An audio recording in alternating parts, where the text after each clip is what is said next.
Opening কৰা হৈছে, মুকলি কৰা হৈছে আৰু আমি সকলো অংশগ্ৰহণ কৰিছোঁ। এই নৰ্থ ইষ্ট মিলিটাৰী স্কুলটো আমাৰ বিজনীৰ এই অঞ্চলত স্থাপন কৰাটো বিটিআৰ অঞ্চলৰ কাৰণে আমি খুব ভাল পাইছোঁ, কাৰণ তেনেকুৱা এটা ইনষ্টিটিউটৰ বহুত দৰকাৰ আছিলে।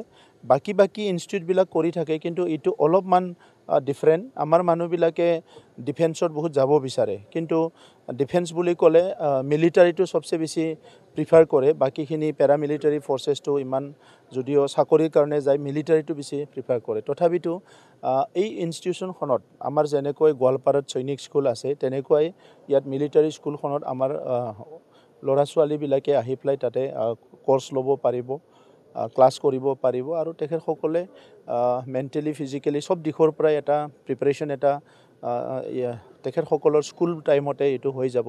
চ' সেইকাৰণে আমি সকলো এইটো বিচাৰিছোঁ আৰু মই ইয়াত থকা সকলোকে অনুৰোধ কৰিছোঁ যে অনুষ্ঠানটো যাতে সকলো সমৰ্থন কৰে। আমি বিটিআৰ চৰকাৰৰ পৰা এইটো সম্পূৰ্ণ সমৰ্থন কৰি আছোঁ, ছাপোৰ্ট দি আছোঁ, যি পাৰোঁ অনুদানো দিবলৈ কাৰণে ব্যৱস্থা কৰি আছোঁ। গতিকে এই অনুষ্ঠানটো যাতে ভালকৈ গঢ় লৈ উঠে এইটো আমি বিচাৰিছোঁ।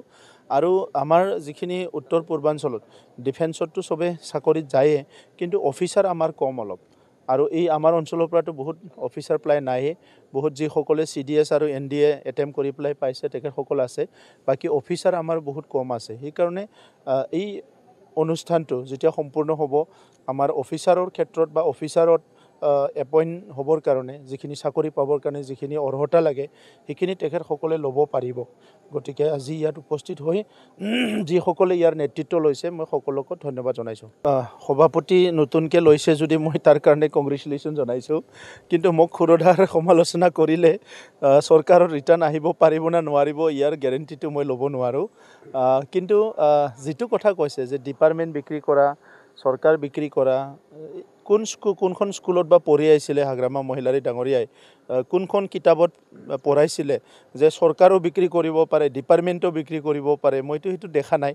আৰু বজাৰটো আপোনালোকে দেখিছে নেকি? ডিপাৰ্টমেণ্ট বিক্ৰী কৰা বজাৰ ক'ত বিক্ৰী কৰে? এইটো 17 বছৰ বিটিআৰ অঞ্চলৰ ৰাইজক ঠগাই খালে।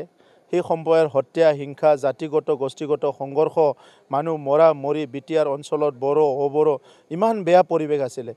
এই 4টা বছৰত সম্পূৰ্ণ উল্টা হৈ গ'ল। গতিকে আজিৰ সময়ৰ কাৰণে হাগ্ৰামা মহিলাৰী ৰাজনীতি কৰাৰ কাৰণে সি ইলিজিবল নহয়। মানে আজিৰ সময়ত হাগ্ৰামা মহিলাৰী ডাঙৰীয়াই যিহেতু ভয় ভাবুকি মানে বিভিন্ন পন্থাৰে ৰাজনীতি কৰিছিলে, এই পৰিৱেশবিলাক যিহেতু নাই, আজিৰ পৰিৱেশত হাগ্ৰামা মহিলাৰী আৰু ৰাজনীতিৰ কাৰণে ইলিজিবল নহয়। ইয়াত কোনোবা সুস্থ চিন্তা কৰা, ভাল মানুহ, ভাল চিন্তা কৰা, উন্নয়নৰ কথা যিয়ে চিন্তা কৰে, জাতি জনগোষ্ঠীৰ উন্নয়নৰ কথা যিবিলাকে চিন্তা কৰে, সেইবিলাক ৰাজনীতি কৰাহে পৰিৱেশ। গতিকে হাগ্ৰামা মহিলাৰী একবাৰেই প্ৰেছিডেণ্ট লওক বা 10 বাৰেই লওক, ইয়াৰ লগত কোনো আমাৰ ক'ব লগা নাই। মই তেখেতক যিহেতু বিটিআৰ অঞ্চলৰ কাৰণে ইয়াত পলিটিক্স কৰি আছে, মই তেখেতক নতুন সভাপতিত্ব মানে আকৌ পাইছে, তাত মই কংগ্ৰেচুলেশ্যন জনাইছোঁ। চৰকাৰ আহিলে প্ৰতিটো ডিষ্ট্ৰিক্টতে ভাল চাকৰি কৰিব, তাৰ বাবে যুৱকসকলৰ বাবে কোচিং চেণ্টাৰ মুকলি কৰিব, এনেবোৰো প্ৰতিশ্ৰুতি কিন্তু কালি দিয়া দেখিবলৈ পোৱা গ'ল।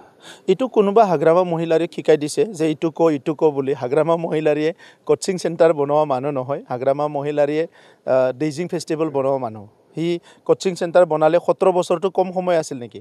আমি যদি 3 বছৰত 2 বছৰৰ পৰাই যদি আমি এতিয়া বৰদফা উপেন্দ্ৰনাথ ব্ৰহ্ম যিটো ছুপাৰ 50 আৰম্ভ কৰিছোঁ, আমাৰ ল'ৰা ছোৱালী ইতিমধ্যে মেডিকেল ইঞ্জিনিয়াৰিঙত এডমিশ্যন পাই গৈছে। 17 বছৰত কোচিং চেণ্টাৰটো বাদ দিয়ক, একোৱেই নকৰিলে, VCDCখিনিও ভালকৈ নচলালে।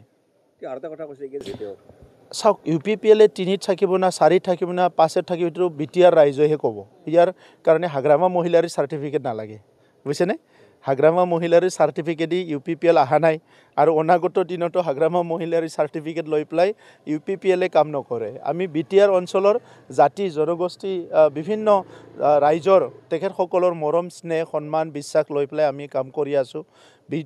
UPPL দল হিচাপে যিমান বিটিআৰ অঞ্চলৰ ৰাইজক আমি শ্ৰদ্ধা কৰিব পাৰোঁ, মৰম দিব পাৰোঁ, ৰাইজৰ কাম কৰিব পাৰোঁ, সেইটোতহে ফ'কাছ কৰিছোঁ। হাগ্ৰামা মহিলাৰীয়ে যোৱা 17 বছৰত যিমান কথা কৈছে, মানুহে হাঁহিছে, তেখেতৰ কি কথাৰ কি ভেলু আছে? আজি কিবা এটা কালি কিবা এটা কয়, কোনো ভেলু নাই কথাৰ। আপুনি বিচৰা বাতৰি পাব কেৱল নিউজ 18 এপত। নিউজ 18 এপ ডাউনলোড কৰিবলৈ স্কেন কৰক এই QR কোড। গুগল প্লে ষ্টৰতো পাব এই নিউজ 18 এপ।